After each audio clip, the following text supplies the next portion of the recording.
exciting news for today. So, sometimes every 6 months or so, it's been a while, but once or twice a year, ideally, I host a contest on the channel. And the contests usually are art challenges, and I provide you with resources, provide you with a set of rules. I usually provide you with a narrative written by me. It's just a creative writing prompt. Not like a writing prompt for you to be creative. So it's a written story, very short. And you guys are supposed to draw something inspired by that prompt. You submit it to the subreddit, so istebrak.com, Reddit icon, that'll take you to the subreddit, or reddit.com/r/istebrak. And you submit your submissions here on the due date. The due date for this particular challenge has not been announced, but the resource pack is now available and will be uploaded to the subreddit as soon as this class is over. And in this, I write for you the entire prompt, so you'll be able to see the prompt. It is a book cover, and you are supposed to submit and illustrate and submit a book cover with the title and the author. The difference, though, for this book cover assignment for A Conversation with a Dragon is that you are given specific camera angles to use for your book cover. So the camera angles have already been decided for you. You just pick one, and I've modeled them for you, posed them for you on Portrait Studio. And you guys have to basically use them for the book cover, whatever you end up picking. Okay, so this is the female mannequin model. And all of these kind of have a different narrative power to them, but they are framed in an interesting way. Usually the biggest issue with these submissions is that you guys pick very, very boring compositions. Boring means character is in front of the character and that's it, and it looks like a stage, and it's very, very boring. Character, dragon, and though that's beautiful in its own right, it's overused. So I've picked a selection, I've posed the selection of them for you guys right here, and these will be part of the resource pack submitted to my website. In my website, there is the community tab. You go to that and you scroll down, and this is where I post the resource packs for the challenge themes. So the one will be somewhere up here, join this month's challenge, and it will be the Conversation with a Dragon book cover challenge. Okay, you guys can also, these are not the only challenges we did, we've done a lot of them. If you go to my YouTube channel and you go to my playlists, don't know why it's so slow. Okay, and you go to my playlists. On my playlists, there should be a, I don't want to show all my playlists because they're private. There should be a, where is it? Challenges, community design challenge. Okay. So there is a whole playlist for the community design challenge history. 42 videos. Really? Have we really done 42 community challenges over the years? Crazy amount of challenges I've posted here. Really just a lot of stuff. We just keep going.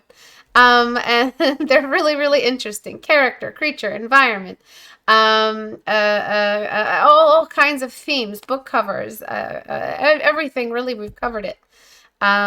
Cool themes like the floral humanoids, character designs like the villain design, cool biome environment designs like creatures that live in an icy or sky or desert biome. We've done all kinds of challenges, and every one of them, the winner attends the call with me, and I meet the winner, and I get to meet you guys like actually one-to-one, which is really, really cool and very exciting.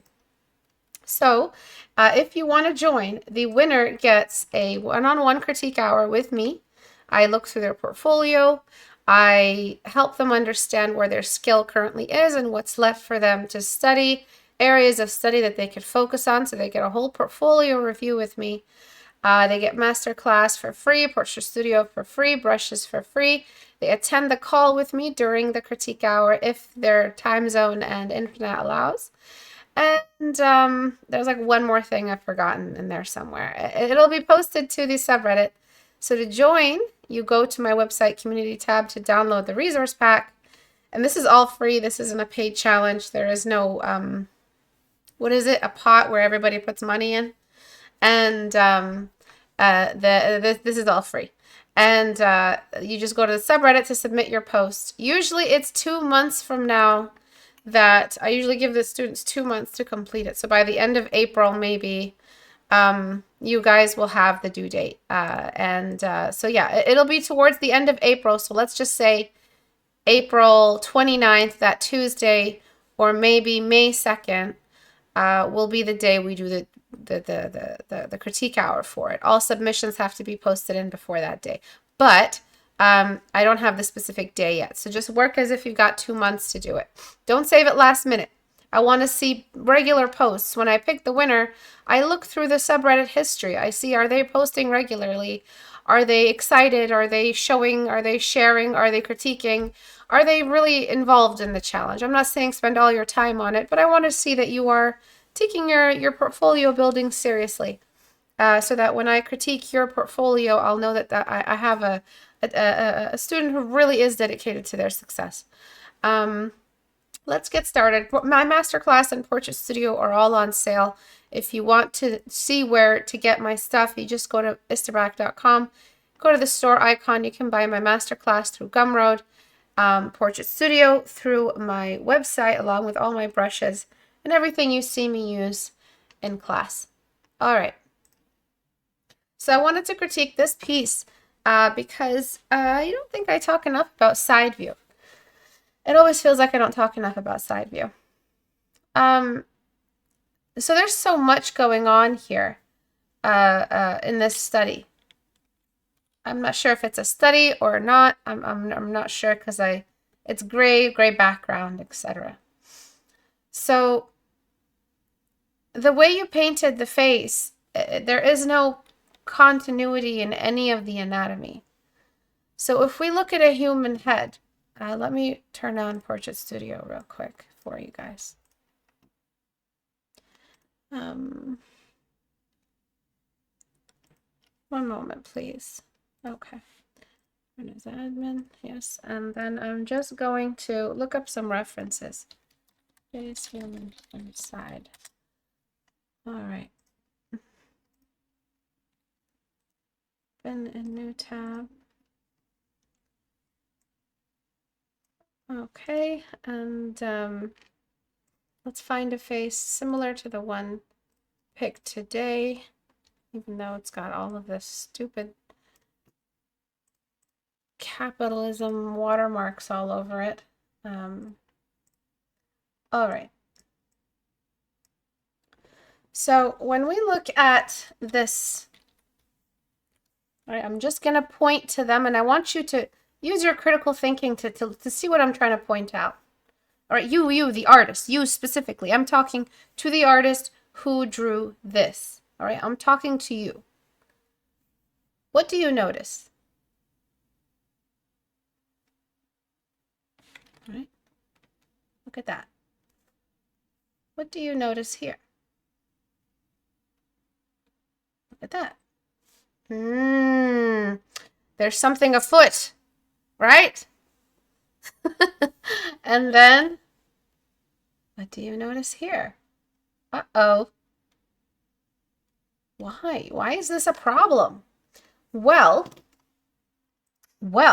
when we look at a face from the side, this is Portrait Studio, we can see that the indentation is part of the way the human body or human genetics works. It's a quality of human genetics. So there are things that you can't say, oh, that's just my character. That's just what my character looks like. Your character is no longer human then. There's a minimum level of DNA needed when you draw, which is anatomy, that has to be human if you want to draw a human being. Usually, you're not really trying to rebuild an entire humanoid race or recreate your own where they all have a glabella that is higher than the reason why we have this indentation is because of the way the eye needs protection from both the sun and the surrounding landscape. The eyebrow, the lashes, the eyelids, the indentation, the socket hole on the skeletal level. The fact that the eyeball is encased inside, mostly 70% of it or something, 60% of it is encased inside the eyeball, the skull, sorry, for protection. Only some of the eyeball is exposed. There's lashes and whiskers as a warning system, like antenna, to make the eye blink when something gets too close. The amount of nerve endings you have around your eyelids is insane. And then you have the eyebrow hairiness to add extra shade. So when you think about breaking these anatomy rules, you're actually breaking the function. And that's why it ends up looking off. That's why it ends up looking weird, because it's not just characterization, it's a complete breaking of the anatomy's function. Nothing is a foot, everything's a head. So what I'm seeing here, just right away, this is the biggest issue you've got. The next thing is that you've got a lot of nothing happening. And that's fine. You want to keep it like that. You can keep it artistic. But this shape doesn't look like hair. It looks like a seed. It looks like some kind of globular, floating, suspended object. It does not have the imitation of hair, apart from this cute little wispy here. Not even wispy, just like little curve or peak. There's really nothing that says hair. Your brush strokes are wide and then they get really thin. So you haven't studied enough hair and you're trying to draw hair. You haven't studied the side of the head and you're trying to draw the side of the head. You've studied eyes, it can show, they look great. So this is anatomy drawn with zero preparation. And most of the time, what I want you to understand, what I want you to really get through to you, what I want you to try your best to just bring down all your defenses and all of your preconceived ideas about knowledge and art. What I want you to really hear me say right now is there's so much you know how to do that is being hidden by your lack of technical knowledge. And anatomy is not skill knowledge. Anatomy is just a checklist. It's a very technical, logistical checklist of things you need to operate the machine of the human properly. The creativity of art is outside or not part of or not within the technical knowledge in art. So when you make a mistake like this, you're hiding how creative you really are, because it's weighing down how beautiful this could look had you not given us these mutations that are standing in the way of us appreciating what you actually intended to draw. When I fix these, and I'll fix them in a second, we will see what you really saw in your mind. We will actually get to see it.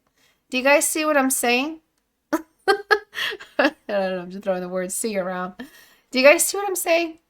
So let's fix these issues really quickly. I want to get rid of this big body of hair. All right, so let's get rid of that so that we can just focus on what it is you drew here. Because we want to see it. What did you intend? What was the image you saw in your mind that, because you're not doing anatomy studies, you have drawn in a very foggy way?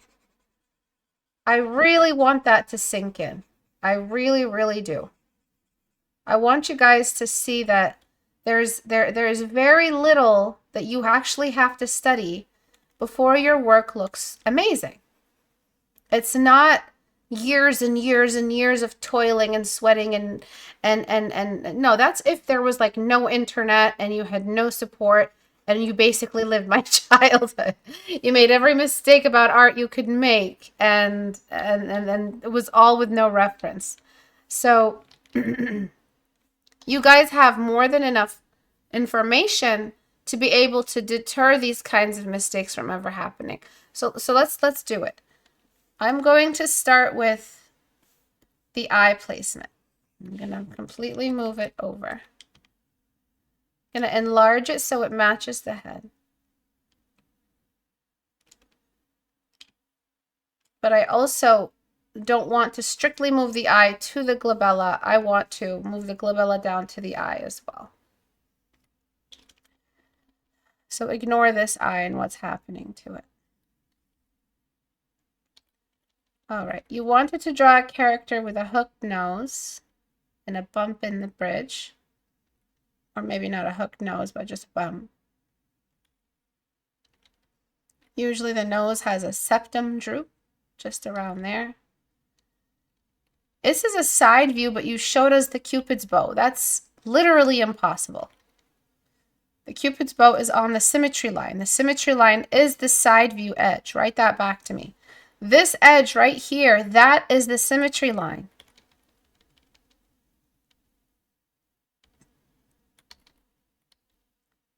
All right, ignore this eye. And then this lip, we should not be seeing so much of the lip because we are in side view. Did I say 3/4 view earlier? My bad, I meant side view. The chin is right here.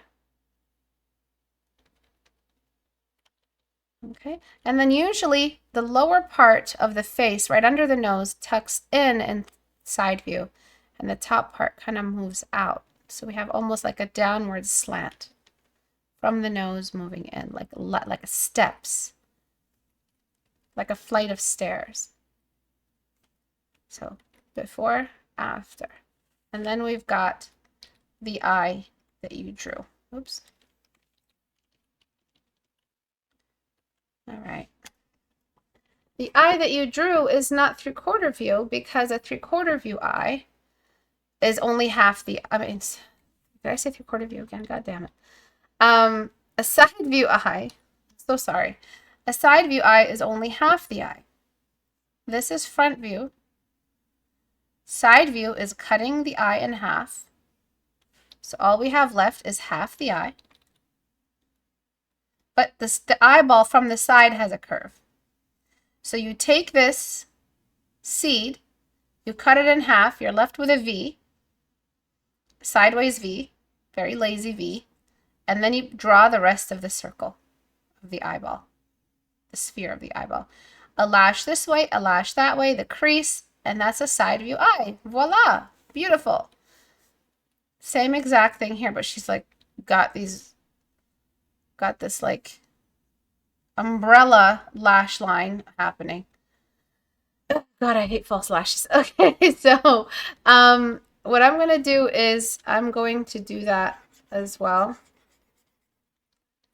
I'm going to try to get that V shape to show up.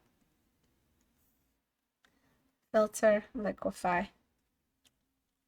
So again, it's a seed cut in half. All we have left is a V. So let me make the V shape. Look at that. It already makes sense.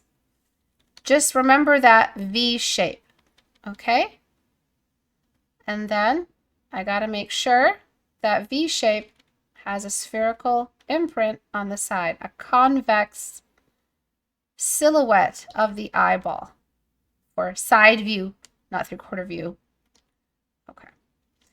And voila, side view eye. Can anyone repeat the steps for a side view eye again? Pizza pie eye. Yes. Pizza slice. Yes. Okay. The next thing is the placement of the eyebrows is not quite side view.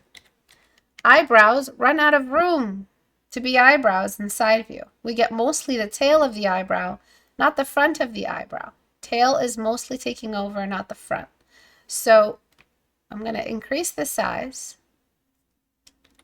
And I'm going to try to shape the eyebrows. And I'm just using my pencil brush from my set. Nothing special here. Just very, very underdrawn eyebrow. Don't try to do too much all at the same time, because you guys have this, you know how the human body, if it ever experiences famine, it starts to overcompensate and store all your food as fat. I don't, it just happens, I guess. I don't know how scientifically accurate that is, but like it'll literally make you gain weight just because it experienced famine once 4 generations ago. You guys draw like you have a famine. You guys draw like it's the last time you're ever going to draw. And you guys throw as much as you can in the painting as if you're going to experience some kind of art famine at some point. You're allowed to just be a little bit more subtle with your choice of things to do.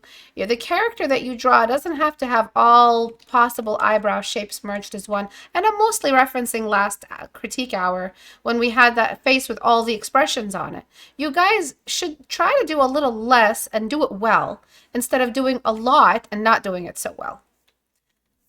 All right, so I'm just widening the tail of the eyebrow. Nothing crazy, no crazy shape. Even though this is technically more shape than what you had before, it felt like you were trying to do too much with the eye.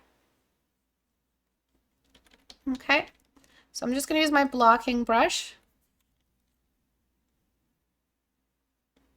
I'm trying to maintain the hooded eye. I'm not really sure how to interpret the anatomy you did, but okay. Next up is the side of the nose. You added shadow to the side of the nose for some reason. You only need shadow on the bottom of the nose. You don't need that much shadow on the side of the nose.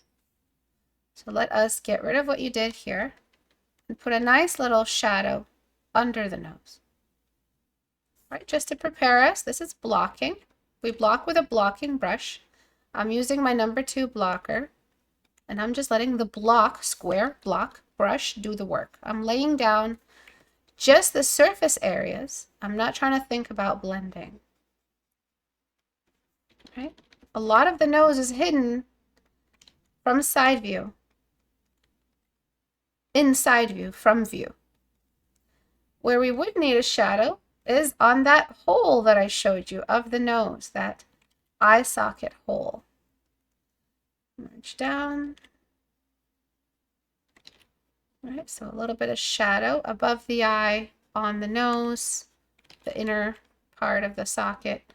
This right here, this indentation of the nose is in part due to the socket hole of the eye, of the whole head, of the actual hole in the head has affected everything around it like a black hole. Okay, and then I'm just, you guys seem to get confused what to do with the corner of the eye and the eyebrow. Just connect them to each other. Connect them and blend them. And let the cheekbones carry up into the temple.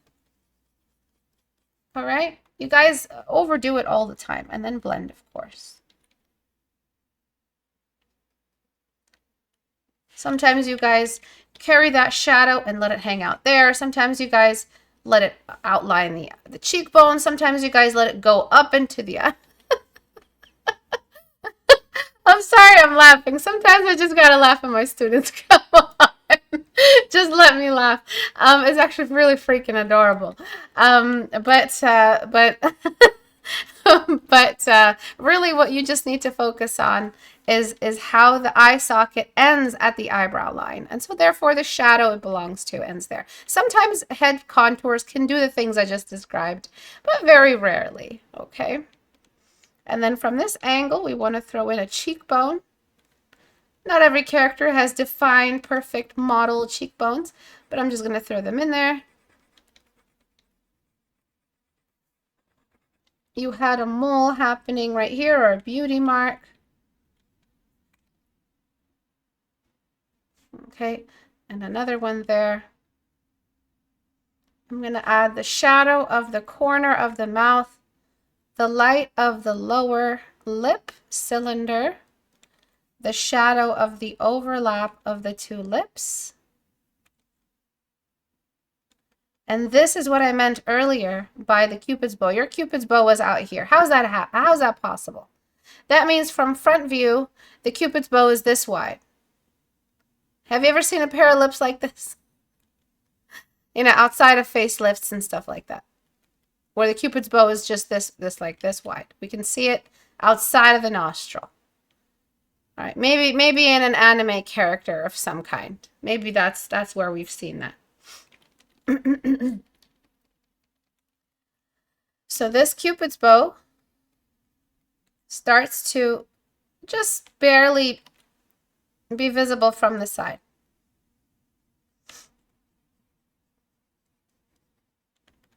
Okay, and a little bit of light there. And as for the nose, from side view, the nostrils really don't do what they do from front view in any way. They have this little leftover of the shadow of the nose. We see the way the nose, we don't see the overlap of the nostril on the face. We see the combination. We see where they connect. And depending on the type of nose, sometimes the nostrils point down, sometimes they point forward. I typically make them point down. I'm not sure why I drew it like this. So I'm just going to go liquefy it. Okay, so they usually point down. And then I'm trying to give the nose that characteristic shape.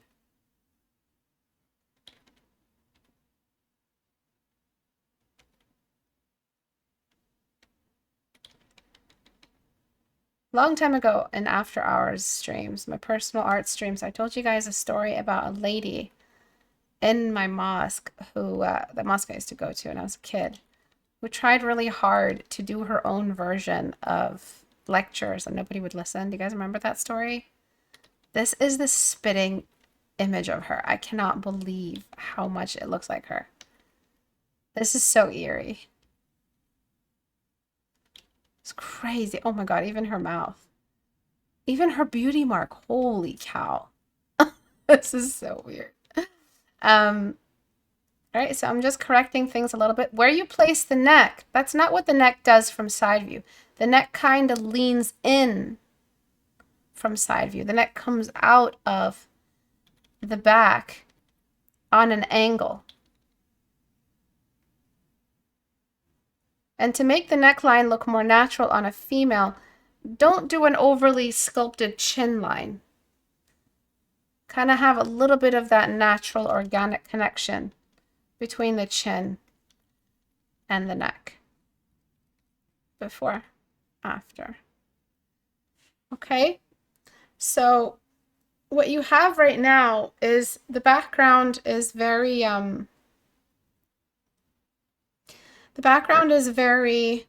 it's exactly the same color almost as the midtone of the face. So what I want to do is fix that. But before I do, I'm just going to throw in the block of the lower eyelid. I'm just making up anatomy now. I'm going to start boosting the contrast. I'm going to pick a darker value for the eyebrows. The lash line is going to get a nice dark value. The iris and the edge of the eye are going to get more contrast. The lash line of the lower eyelid is going to get some contrast. Where the lower eyelid starts and the inner corner of the eye. Okay, the shadow of the lash line. Every lash casts a shadow. And then we've got blending this edge I added earlier. Throwing in that line there. There's a small little white line of hydration on the edge of the eye, just right there. Okay, and then full black for the pupils. Sometimes we get a bit of light on the edge of the pupil. Remember, the pupil is a saucer, so it's going to have a little bit of a caved in look for the pupil. And then I'm just gonna let some shadow hover around just to show that this entire cluster of traffic, this anatomy traffic, is gonna also create shadow cluster. So wherever a lot of anatomy is happening, crashing into each other, it's very, very good practice to get your soft brush and throw in a bunch of shadow over the whole area, because that will account for the amount of shadows that are hidden. Hidden shadows, discrete shadows, covert shadows, shadows that you can't really see, but you know that they're going, they're there because of all the ambient occlusion happening in between all of these objects crashing into each other in this high traffic focal point area. Okay, and then for the nostrils, I'm just going to show where the nostrils start and the cavity of the nose, it's downturned. Where the septum starts, filter, liquefy. And then where the lips start, just coming out of the nose. All right, and there is light on the nose, but it's on the bridge. Depending on where the light is coming from, I'm just defaulting to the standard.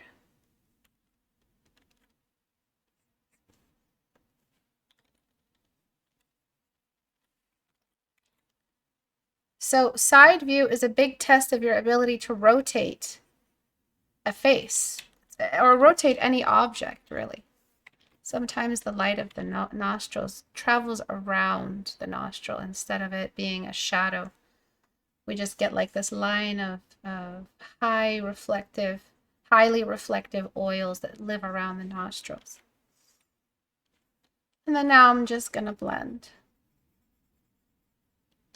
Okay. I'm trying to keep it very low rendering like you did, a very kind of milky look to everything.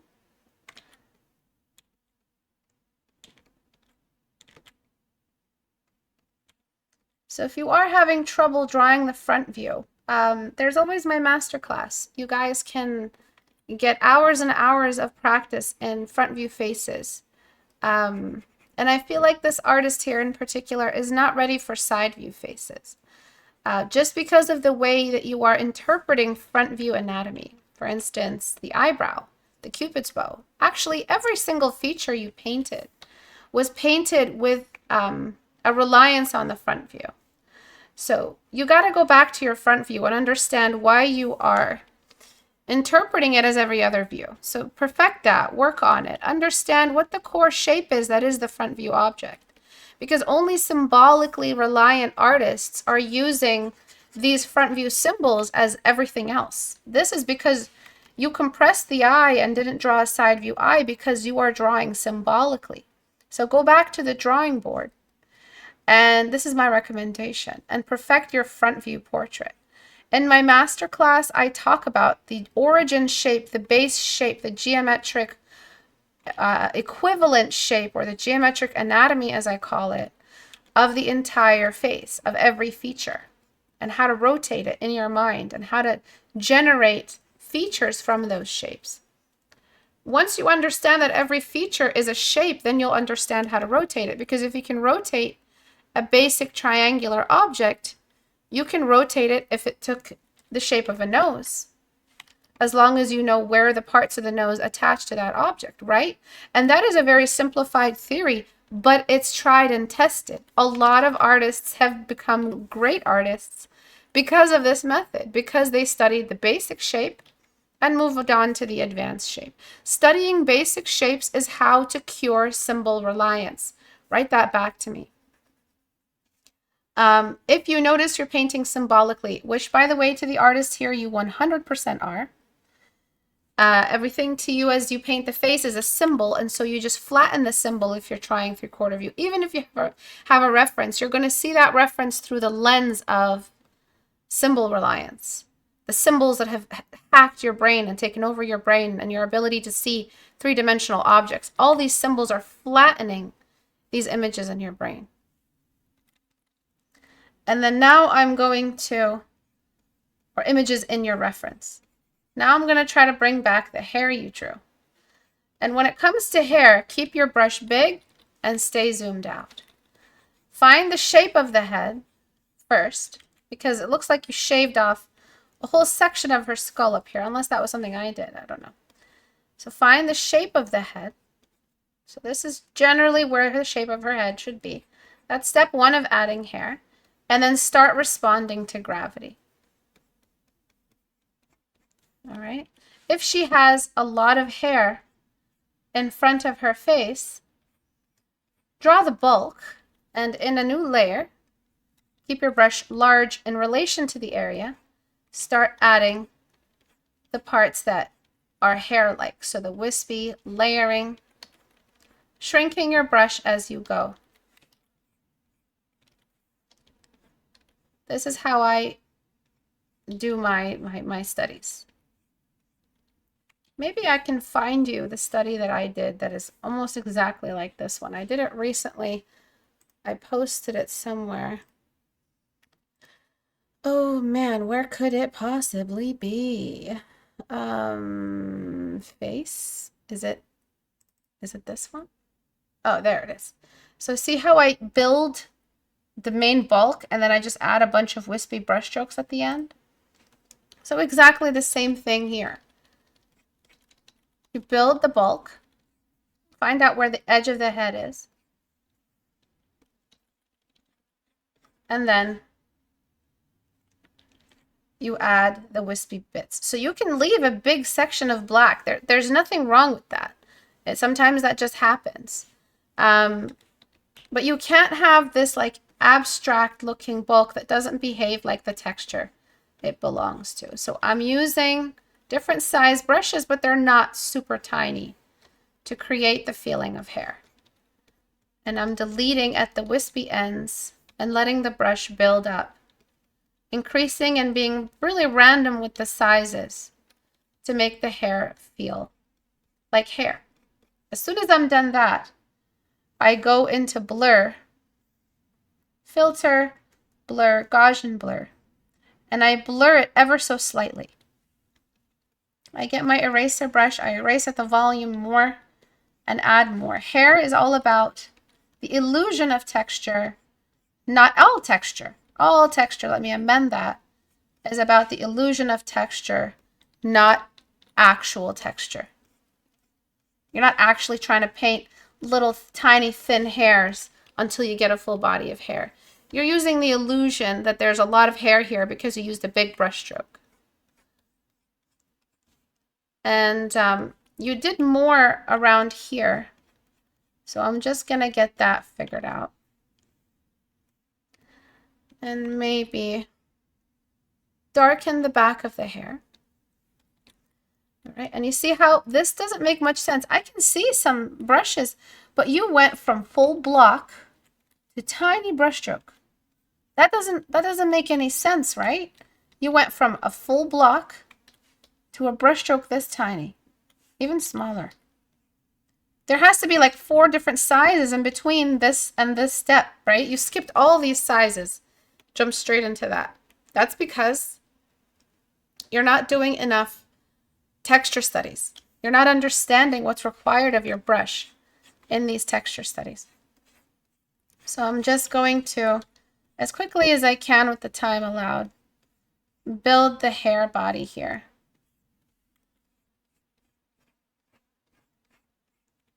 And try to make sense of this hairstyle. Okay, and so I'm creating the wispy ends. I'm creating the curls. Not all hair is curly, but it's just something for us to work with. I'm increasing and decreasing the size of my brush within a medium to medium small size. I'm only using the small brush when I know that I have hit the limit of medium brush strokes I can use.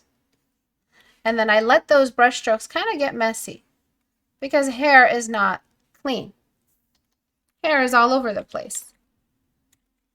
We make products upon products upon products to just make hair do what we want it to do, but it'll always do what it wants. And that is be weird and messy. Hair that's just perfectly flat, no definition, does not look natural, especially in a painting. So one thing I'm going to fix, which I don't want to do because then we're going to ruin the before and after, but I'm going to do it anyway. I'm going to center the painting where it needs to be. It was off to the side. And then I'm just going to darken this hair to a decent spot. And I don't want to lose the before and after. Like, I don't want to lose the after because I want to show you the different levels we can do. So the hair in the back, I do want to darken it more. But the hair in the front, you can keep a little bit more on the kind of washed out side. So this was a lot of stuff to cover in like half an hour. I think that's what's taken me 40 minutes right now.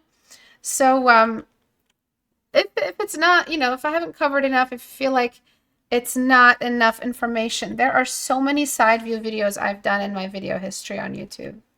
Like I have done a lot of side view, not a lot, not like so many, but I've done like 5, and a lot of different students have made really similar mistakes and have answered the question. And I have answered the questions they posed with those mistakes in that critique hour. So seeing another artist struggle with the same thing, fix the same thing, is really, really empowering for students who are learning. This edge should not be so sharp right here. And I'm just going to, on this layer, just throw in a couple more brush strokes, following the same trend of hair movement, to kind of mimic what you were trying to do. Your brush should move like hair moves. Write that back. That's something you'll learn when you work with textures, when you work with all of this stuff. Your brushes will move the way the object, the way the texture moves. When you paint clouds, tell me now, answer, what happens to your hand when you paint clouds? Are you painting clouds with the same weight of brushstroke as when you're painting rock? Yes or no? And why? Can anyone answer? Okay. So I'm just going to use my smudge brush to kind of create this pattern of this grain of hair brushstrokes. Brush should move like hair moves. Thank you, Kareji. I was wondering if you had a video specifically about painting backgrounds in perspective. I believe I have a number of them. Have you tried doing a video keyword history on my YouTube channel? And I'm just throwing that sheen line. So what happens to your hand, guys, when you paint clouds, for instance? What should your hand be doing? What should your touch for your brushstroke be like? What's the weight of your wrist on your canvas? So that exact same light and loose, excellent. So that exact same theory applies to the way you're painting hair. You start with the end, you drag towards gravity. Just imagine that you are a strand of hair. How would that look like as an interpretive dance? You should see the movements I'm doing. The drama school kids they get it. They understand. When you embody the thing, you understand the thing. And that's really what a lot of painting textures is like. I really mean it. And so your hand behaves very differently when it starts to paint that specific texture. Just imagine you're holding the hair. You are the hair. If you had to do an interpretive dance, what hair is as a texture, what does that look like? What is that gonna? So just embody that in your hand, and that's how you start getting hair-like texture in your work. And you have to think about it as a sculptor. I think a lot of you guys are missing a great deal of knowledge when it comes to painting because you have not sculpted yet. When you sculpt, you start to feel something different happening to the way you approach the knowledge. So I didn't change what the artist was going for. too much. Not that there was much going on creatively. It was very standard, almost looked like a study. You just signed a study. And I can see that this artist is a little bit on the masterpiece spectrum. Do you know what I mean? Like, this is a great piece of art I've made. This is wonderful. Let me sign it. No! Resist the urge to sign. Put it away. Pat yourself on the back for a great study and move on to the next one. Get that mileage in, because if you're standing there framing every single study you do, you're going to slow down your progress. Learn to not learn. How do I say this in a very delicate way? I'm going to tilt the eyes up a little bit. Learn to not, if I say it, it just sounds like self-hate. So I'm trying not to make it sound like that. Learn to not love everything you do. Okay? There's only so many things you need to love when you draw. And I get it. You know, yes, there's a certain amount of affection you have to your studies, but you got to like let go. You got to be like a bird that's watching its things, its babies fly the nest, and it's getting on with its life. It's starting another set of babies. You know, it just gets on with its life. Imagine you're a mama bird, okay? Stop loving it so, because if a mama bird loved her birds so much she never let them leave, we wouldn't have birds. Okay? We just wouldn't have birds anymore. All right, do you want that? Is that what you want for our ecosystem?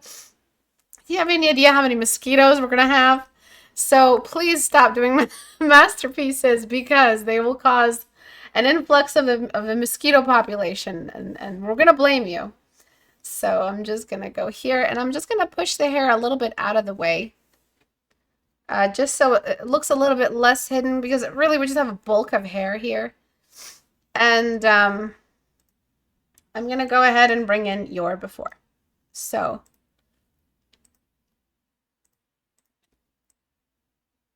before. Okay, before, after. Before, after. So I'm trying to get the overlap to make a bit of sense. I guess this is where it should be. All right, before, after, before, after. So I tried to, I'm going to turn off the hair. This is why I wanted to do the overlap before and after. So you can see what's happening to where the eye is, where that bump of the eyebrow bone was. Do you see that? Where the eye was. How about the nostrils? Where were the nostrils? The Cupid's bow was showing. Do you see all that? And I want to get rid of the hair. I didn't want to merge it down for the before and after, because it doesn't really matter at the end of the day, because that wasn't the biggest mistake made. And though I changed the nose quite a bit, I tried to just find a general idea of what you were trying to do with the nose. Maybe the nose that you were trying to create had a bit more of a squared, heart-shaped tip. You know, the noses that do a little bit of that squared edge. Something like that. I think. Okay. So the entire structure of the head, if you had just done more traceover diagrams, which is what I am prescribing to you, what the doctor is giving you to, as medicine, as practice, is traceover diagrams. You get a photo. That's it. That's it. This is how you hack your brain to not be so symbol reliant. You get a photo and you draw lines all over it. But these lines aren't just any random lines. Imagine you're a car and you're like, just driving over the surface. What is your tracking of the car look like? You know, elevation wise, altitude wise. What's happening to the surface areas that the car is driving? We're going up and we're going down, and then we're going with okay. Like when we were kids and we acted like the car was a roller coaster. Oh, gets really flat here. It looks like I'm going to use a really hard, low, square, sorry, flat brush. I don't need to do a lot of curvature here, but oh man, look at all this curvature over here. That's a lot. It looks like I'll be using some radial shading around it. So it reveals to you what you're expected to do with your brush.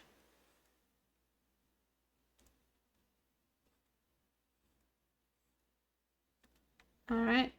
And so just do these trace over diagrams. There's really no rhyme or reason. The lines don't have to make any sense as long as they make sense to the surface they're traveling over. Right? They kind of get tucked in here. When you do studies like this, you'll never make the mistake of making the eye slant this way, or the Cupid's bow turn its head and look at the camera, or the missing nostril, or the shadow on the side of the nose and the value sharing. You draw a lot better than you think. The thing that's holding you back is just not doing these very, very technical breakdowns of what a face does in side view. You could have added this structure in right off the bat, added your creativity, and then we would have seen the skill, which usually the skill, in my opinion, is the combination of creativity and the science of visual art. That's usually what I perceive as skill. It doesn't take. I wouldn't call it a medical student drawing a diagram of a body part an artist. I would just call them a scientist at that point. What makes an artist, crosses the line over, is how you add more to that diagram. But you still got to do the diagram. You still got to be a medical student for a certain degree of your art training. You still got to think like a medical student for a little while. Just a little while, then eventually you branch off. You leave that trajectory into medical school. Okay. Instructions unclear, ended up a doctor. So before, after, a lot of talking for very little change, but it just shows that there really is, every thread you pull, there's so much more stuff that comes out of it for every field of art. But really, if you just keep going, the structure is very basic. And if you do a front view, you're going to study the sphere. The same sphere is present in side view for the eye and for all the other shapes, cylinders, cubes, pyramids, all of that. So, would you like stuff for free? Would you like to have a one-on-one free session with me? That is usually $100 value. Would you like to have my brushes? Would you like to attend a critique hour with me? Sit with me on mic on critique hour? Yeah. Why does it sound like an infomercial? I have a design challenge available on my channel now. And in the design challenge, I give you a series of thumbnails to work from as reference, and you must choose one of these for the challenge. It is a book cover, and the book cover is called, the book cover theme is A Conversation with a Dragon. So in every one of these, she's looking right at a dragon, or is talking to a dragon, and then you can see some horns coming out here. The dragon is right here, maybe two big eyes. And there's a narrative I wrote that I'll be posting to my website. If you want to download this resource pack and try it, you can join this challenge. Is completely free. And I don't pick the winner based off art skill. I pick the winner based off effort. People who I feel like would really benefit from a one-on-one session with me. I break down all your art, tell you how to study, where to study. If you want to post your submissions in 2 months, they're due. And I'll pick the winner before that by a week. So at the end of April, I'll be picking the winner. You go to the subreddit, istebrak.com. You click on the subreddit icon. That'll take you to my subreddit. Up here is where I will post this resource pack along with all the instructions and the narrative for you to download. If you want to download it, as soon as it's up, you just go to istebrak.com, community tab, and you scroll down to the resource packs. And it will be up here somewhere announced as the current challenge, the present challenge resource pack. And you guys can download it there. If you want Portrait Studio, which I use today to help us understand the rotation of the head, you guys can get it from my website. And it's a reference building software. And you guys can build pretty much all kinds of references with it. There's a posable mannequin, there's environment props, there's basic and advanced shapes. There's really all kinds of stuff you can do with it. Form studies, and it's on sale right now, as well as my masterclass, which is a front view portrait tutorial.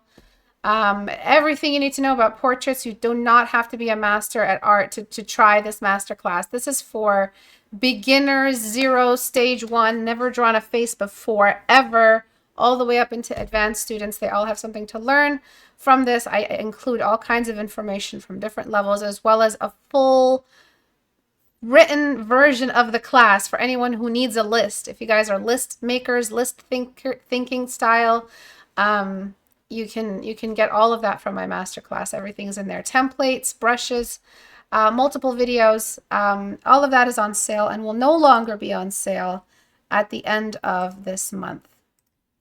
The sale can only go on for so long. Thank you everyone for watching. I really appreciate you guys coming out to the live streams. I'll see you guys next week, the 25th at 5 p.m. Eastern time. And good luck with all of your submissions. I'm so excited. We haven't done a community challenge in a really long time, and I'm so happy it's this one. I had a lot of fun writing the little narrative for you guys. Let me know what you guys think of it. I can't wait to see the submissions. I'll see you guys next time. Bye, guys.